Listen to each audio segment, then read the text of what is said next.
বুঝলে গিন্নি, আমি কিন্তু আর বেঁচে নেই, মরে গেছি। এই সকাল সকাল কি অলক্ষণে কথা বলছো তুমি? না গো, আমি সত্যি বেঁচে নেই গো। এই কিছুক্ষণ আগেই দেহ ছেড়ে চলে গেছি। ও মা গো, বলি জল জান্ত লোকটা মরে গেল। আমি যে বেধবা হয়ে গেলাম। এবার কি হবে গো? ওরে ওরে, তোরা কে কোথায় আছিস রে? তাড়াতাড়ি তাড়াতাড়ি আয় না, এসে দেখে যা, তোদের দাদু দেহ ছেড়ে চলে গেছে রে। আরে আমার কথাটা শুনবে তো? না না না না না, শোনার কি আছে? সামনে একটা জল জ্যান্ত ভূত বসে আছে, আমি তার সঙ্গে কথা বলি কিভাবে? কি হয়েছে দিদা? দাদুর কিছু হয়নি তো? মরে গেছে, মরে গেছে রে তোদের দাদু, আমাকে ভাসিয়ে দিয়ে চলে গেল। ওরে আমার কি হবে রে? তোদের কি হবে রে? তোদের দাদু যে আর নেই রে। দাদুর আবার কি হলো? ওই তো দিব্যি খাটের ওপর বসে পা দোলাচ্ছে, আর তুমি ভেবে বসলে দাদু সত্যিই মরে গেছে। আরে আমায় পুরো কথাটা বলতে না দিয়ে মরা কান্না কাঁদতে শুরু করে দিলে। তা সকালবেলা সব কথা বলতে হয়? তোরাই বল। কি আশ্চর্য! আরে পুরো কথাটা শুনবে তো নাকি? আমি বলতে গিয়েছিলাম, কাল রাতে একটা স্বপ্ন দেখেছিলাম যে আমি মরে গেছি, তোদের দিদার কাছে একটু ইলিশ মাছের পাতুরি খেতে এসেছি। আমাকে না বলতে দিয়েই তোদের ডাকতে শুরু করে দিল। কি কান্না, কি কান্না! ও দাদু, স্বপ্ন নিয়ে এত ভাবার কিছু নেই। আর যদি তুমি দেখো মহারাজা হয়ে গেছো, তাহলেই কি সেটা সত্যি হবে? এটাই তো আসল কথা। স্বপ্ন আর বাস্তবের মধ্যে অনেক তফাৎ, এটা তো বুঝতে হবে। যাকে বাবা, ভাগ্যিস তোরা এসেছিলি, নইলে এতক্ষণে হয়তো চিতায় উঠতে হতো। যাই, গিয়ে ভালো করে স্নান সেরে রাজসভায় যাই, একটু দেরি হয়ে গেল আজ।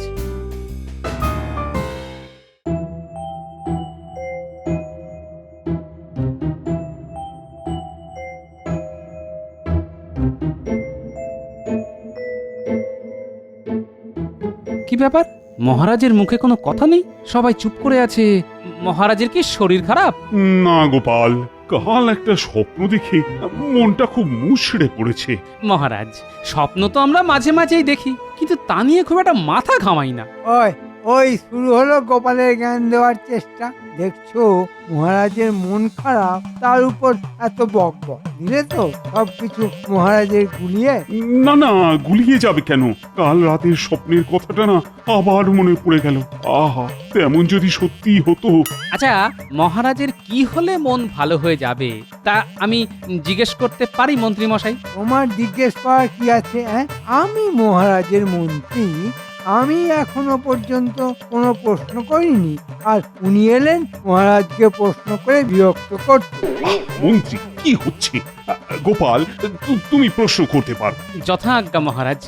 আসলে আমি জানতে চাইছিলাম, কি এমন স্বপ্ন দেখেছেন যার জন্য আপনি এতটা উতলা হয়ে আছেন? কাল রাতে একটা স্বপ্ন দেখেছি। আহা, কি স্বপ্ন দেখলাম! আমি মেঘের প্রাসাদে বাস করছি, আমি মেঘের উপরে বসে বসে আকাশে উড়ছি, মেঘের জলে স্নান করছি, মেঘ আমাকে উপরে নিয়ে যাচ্ছে, আরো উপরে। মেঘের পিঠে বসে আমি কালিদাসের মেঘদূত কাব্য পাঠ করছি। আহা, আমার যদি এরকম একটা মেঘের প্রাসাদ থাকতো, কি যে ভালো হতো বলো।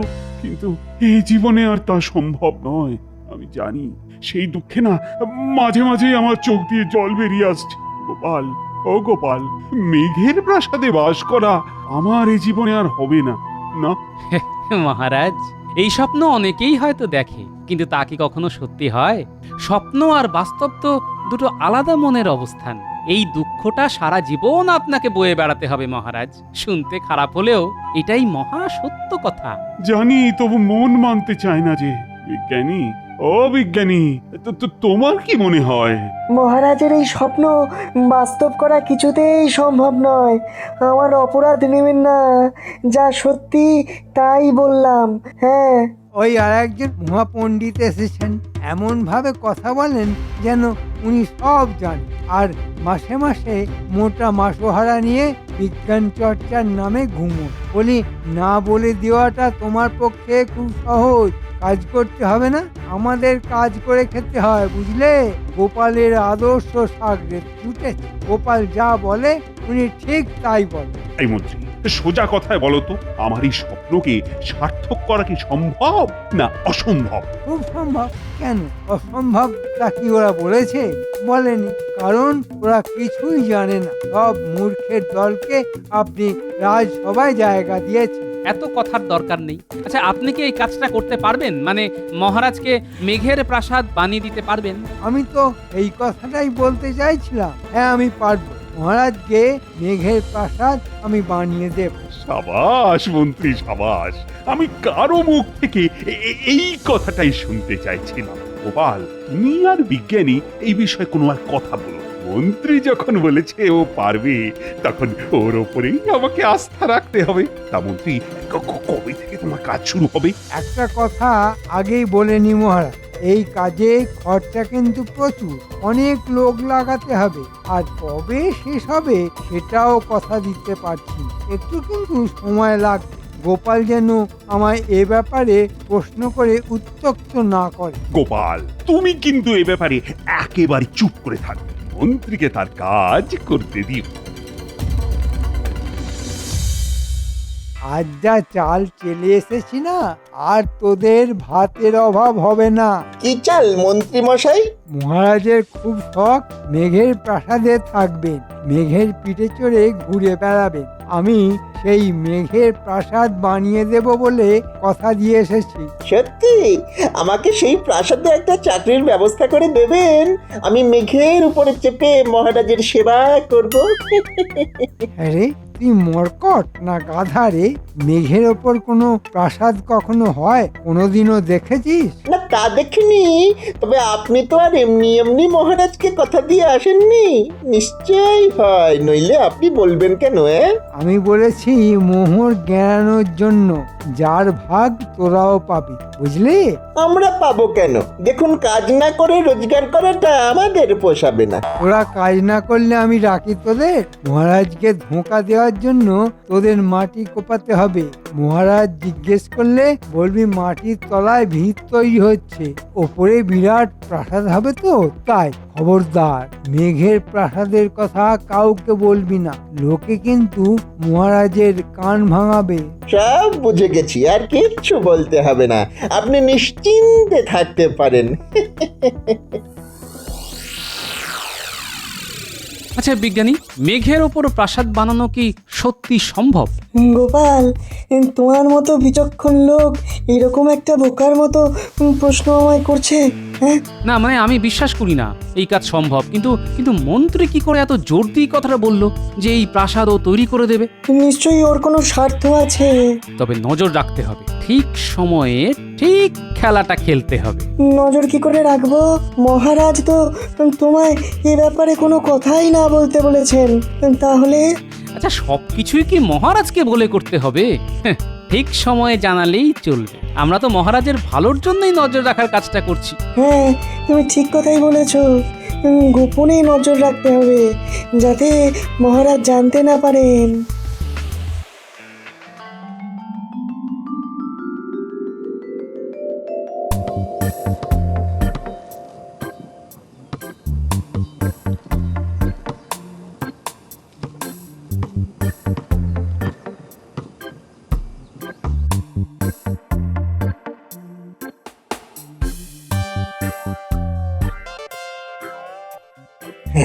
ভালো করে মাটিটা খোঁড়, একদম মাটির তলা পর্যন্ত, যতদূর পারিস। হ্যাঁ, আচ্ছা, পাতালে চলে যাবো নাকি? হ্যাঁ, কিন্তু এইভাবে মাটি খুঁড়লে তো ওপরটা ফোঁপড়া হয়ে যাবে, ধস নামবে তখন। তাতে তোর কি?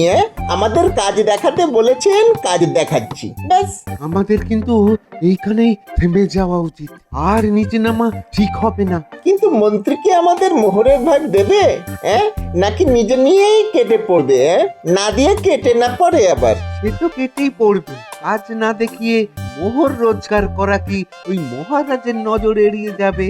হ্যাঁ, বেটা মন্ত্রী কিন্তু ওই দেশ ছেড়ে পালাবে। কাজ আর এমনিতেই হবে না, এখানেই শেষ। আর কোথায় কাজ করবি? তুই নাকি ওই মেঘের প্রাসাদে চাকরি করবি? হ্যাঁ, মেঘের পিঠে চড়ে মহারাজের সেবা করবি? সে যখন বলেছিলাম তখন বলেছিলাম, এখন আর বলছি না। আগে মোহর, পরে কাজ। হ্যাঁ। আজ আকাশটা দেখেছেন মহারাজ? মেঘে মেঘে একাকার হয়ে আছে, কি সুন্দর তাই না? হ্যাঁ, আমিও দেখেছি কি সুন্দর মেঘের খেলা। তা মন্ত্রী, আমার মেঘের প্রাসাদ কত দূর? মহারাজ, কাজ এগোচ্ছে। এখন ভিত খোঁড়ার কাজ চলছে, সেটা দেখার কিছু নেই। যখন দেখার মতো অবস্থা হবে আমি আপনাকে তা দেখাতে নিয়ে যাব। মনে রেখো মন্ত্রী, জলের মতো মোহর খরচা হয়ে যাচ্ছে, আর কাজ যদি ঠিক মতো না হয় আমাকে প্রজাদের কাছে তার জন্য কিন্তু জবাবদিহি করতে হবে। তবে তবে আজকেই শেষ দিন। হ্যাঁ, মোহর না পেলে আর একটাও কোদালের কোপ মারব না। হ্যাঁ, এই আমি বলে দিলাম। না, ব্যাপারটা শোন, আমরা যদি উপাস দিয়ে বেরিয়ে যাই তবে হয়তো মেঘের দেশে চলে যাব। কি মজা হবে বলতো? দেখ, আষাঢ় শ্রাবণ সব চলে গেল, আর আমরা মাটি খুঁড়েই চলেছি। এখান থেকে মেঘ দেখাই যাচ্ছে না, আর মন্ত্রী বানাবে মেঘের প্রাসাদ।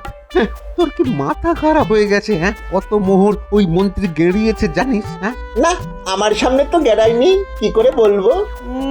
মন্ত্রী কি এদেশে থাকবে মনে হয়? ঠিক পালাবে দেখবি। আমরাও পালাবো তাহলে। পালিয়ে কি ওই কলা খেয়ে বাঁচবি? হ্যাঁ, হাতে মোহর পাবো, তারপর পালানোর কথা ভাববো। মেঘের প্রাসাদে কোথায় এত মোহর লুকানো আছে তা আগে খুঁজে বার করতে হবে। আর তোরা সারা নগরে তল্লাশি চালা, কোথায় এই প্রাসাদের কাজ হচ্ছে। হ্যাঁ, তা আমরা কালকেই খুঁজে বার করব। কিন্তু তুমি লুকোনো মোহর বার করতে কোথায় যাবে? কেন, মন্ত্রীর বাড়িতে গিয়ে বলবো লুকোনো সোনার মোহর বার করে দাও, ওরা সেটা বার করে আমার হাতে দিয়ে দেবে, ব্যাস।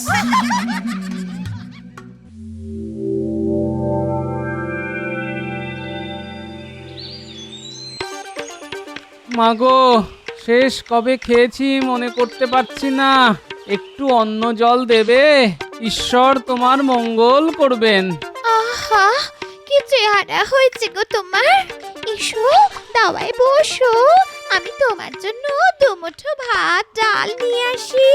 ওষুধে কাজ হয়েছে, দেখি কোনো সংবাদ পাই কিনা।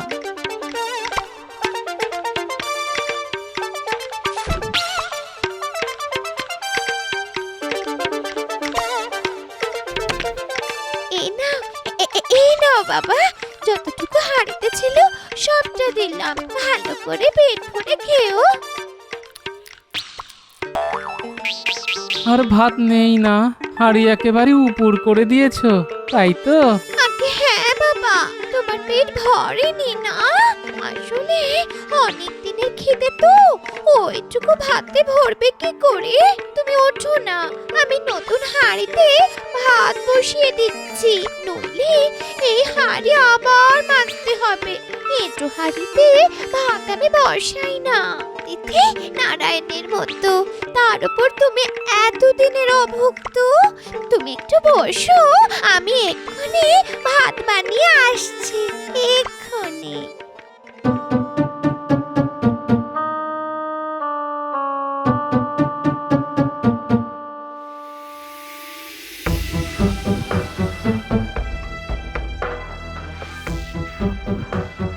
কি এখানে এত বড় গর্ত কোথা থেকে এলো? কাছে পিঠে কেউ নেই তো? তোমরা কে? এখানে কি চাই? জানো এখানে একটা রাজকার্য চলছে। রাজকার্য? এখানে রাজকার্য তো রাজসভায় হয়, তা এখানে কি হচ্ছে? দেখো, এত কথা বলতে পারবো না, মন্ত্রীমশাই বলতে বারণ করেছেন। বাবা, একটা কুয়ো খুঁড়তে এত মোহর খরচা হয়ে গেল। আমরা কিন্তু এখনো কিছু পাইনি, মোহর তো সব নিয়ে গেছে মন্ত্রীটা। তবে কাল থেকে কাজ বন্ধ করে দেব, মোহর না পেলে কোনো কাজই হবে না, এ কথা তোমায় বলে দিলাম। হ্যাঁ হ্যাঁ, আমি মহারাজকে বলে দেব যে মন্ত্রী তোমাদের একটা মোহরও দেয়নি।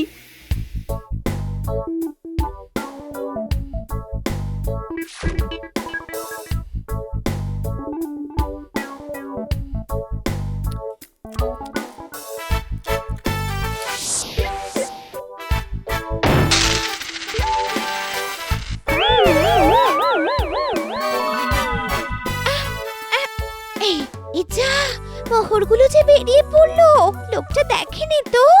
ভিখিরি মন্ত্রী মানুষটা মন দিয়ে খাচ্ছে, মোহরগুলো নিশ্চয়ই দেখতে পায়নি। আর দেখলেও বাকি মন্ত্রীর বাড়িতে মোহর থাকতে পারে না।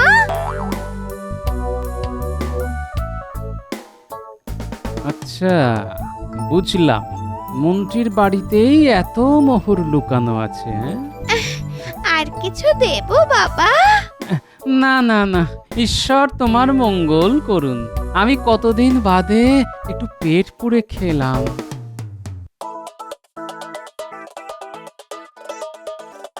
আজ নিজের চোখে দেখে এলাম দাদু, মেঘের প্রাসাদ বানানোর নামে একটা গর্ত খোঁড়া হচ্ছে, আর সেখানেই বোধহয় মোহর লুকানো আছে। না রে, মোহর আমি নিজের চোখেই দেখে এসেছি মন্ত্রীর বাড়ি। শোনো গিন্নি, তোরাও শোন, কাল সকালে সোজা রাজসভায় গিয়ে সবাই মিলে মরা কান্না কাঁদবি, বলবি আমি মারা গেছি। মহারাজ যেন দয়া করে আমার বাড়িতে আসেন, নইলে শেষকৃত্য সম্পন্ন করা যাচ্ছে না। মরণ নাকি? হ্যাঁ, ও আমার মুখ থেকে বেরোবে না। হ্যাঁ, ঠিক আছে, আমি বলবো আর তুমি শুধু কাঁদবে।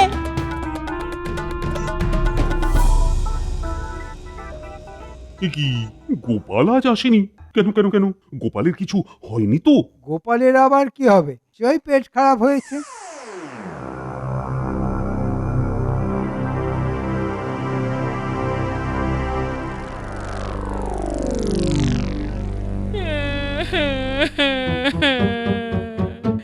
এ আমার কি হলো মহারাজ? আমি তো কখনো কোনো পাপ করিনি। ঈশ্বরে আমার কি করলো? কি হয়েছে? গোপালের কিছু হলো? আরে আমাকে শিগগিরই জানাও। দাদু আর নেই মহারাজ, দাদু আর নেই। কাল রাতে দাদুকে কালো যেন এসে গলা টিপে মেরে গেছে। আজ সকালে দিদা তা দেখেই আমাদের খবর দিল। দয়া করে আপনি একবার চলুন, নইলে নইলে যে দাদুর শেষকৃত্য করা যাচ্ছে না। কি বলছো এসব? গোপালকে হত্যা করা হয়েছে? কারা কারা এসব করলো? মন্ত্রী, কার এত বড় সাহস যে গোপালকে হত্যা করতে পারে? মন্ত্রী, তুমি এক্ষুনি সবাইকে নির্দেশ দাও, যেভাবেই হোক গোপালের হত্যাকারীকে আমার চাই। আর এখন চলো আমরা সবাই মিলে গোপালের বাড়ি যাই।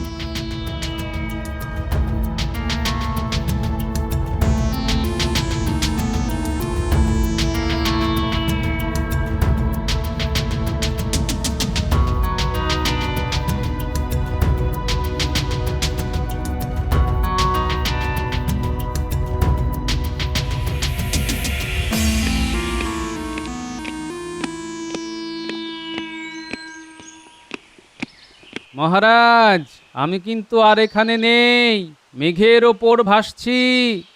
আহা, মেঘের প্রাসাদ যে কি সুন্দর, তা কি করে আপনাকে বোঝাবো। এ কি শুনলাম, তুমি আর বেঁচে নেই? আমার সঙ্গে তুমি মস্করা করছো? মহারাজ, আপনার সঙ্গে মস্করা করার স্পর্ধা আমার নেই, কিন্তু কাল রাতে স্বপ্ন দেখলাম আমাকে কারা যেন হত্যা করে এখানে শুয়ে দিয়ে গেছে। তারা আমার খুব উপকারই করেছে। আমি এখন মেঘের প্রাসাদে ঘুরে বেড়াচ্ছি। তার মানে তুমি বলতে চাও আমি মেঘের প্রাসাদে থাকতে পারবো না? কেন পারবেন না? তবে ইহজীবনে সম্ভব নয়। আমার মতো মরে গেলে তারপর পারবেন। মহারাজ, স্বপ্ন স্বপ্নই, তা কখনো সত্য হয় না। তবে আমার এত মোহর সব কোথায় গেল? আপনি যদি আমাকে ইহজীবনে ফিরে আসার অনুমতি দেন, তো মোহর কোথায় আছে তা বলতে পারি। আমি সব বুঝে গেছি। ওঠো এবার ওঠো। সবার আগে মহারাজ, আপনার মন্ত্রীকে এক্ষুনি গ্রেপ্তার করুন, তার বাড়িতে তল্লাশি নিন, ভাতের হাঁড়িগুলো ভালো করে খুঁজতে বলুন, সব মোহর পেয়ে যাবেন। পেয়ারা, আগে মন্ত্রীকে এক্ষুনি বেঁধে ফেলো, তারপর তল্লাশি।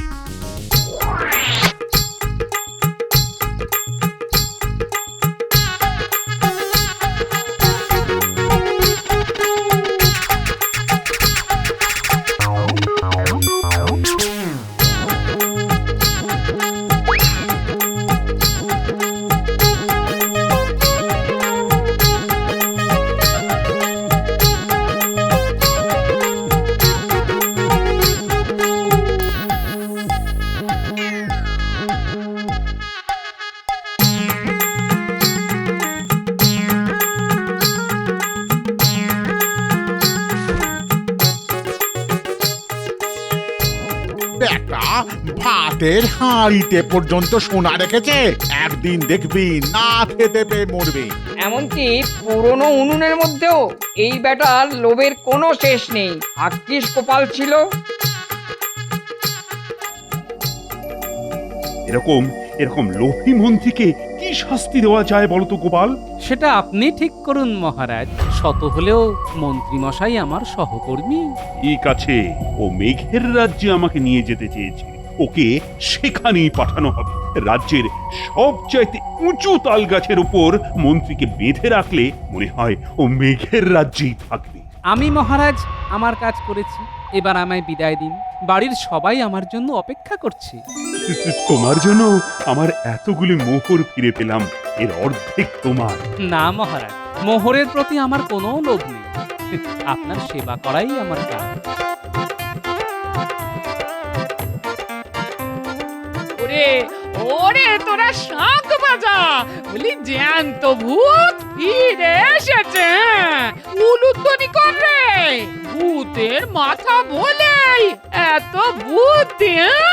জ্যান্ত হলে কি আর বাট পাট ধরতে পারত? আমি ভূত হয়ে তোমার ঘাড় মটকালে কি তুমি খুশি হতে? বালাই সৎ, তুমি ভূত হলে তো আমায় ভূতনি হতে হতো। ঘরের ভূত ঘরে ফিরে এসেছে, এর চাইতে বেশি কিছু আমি চাই না।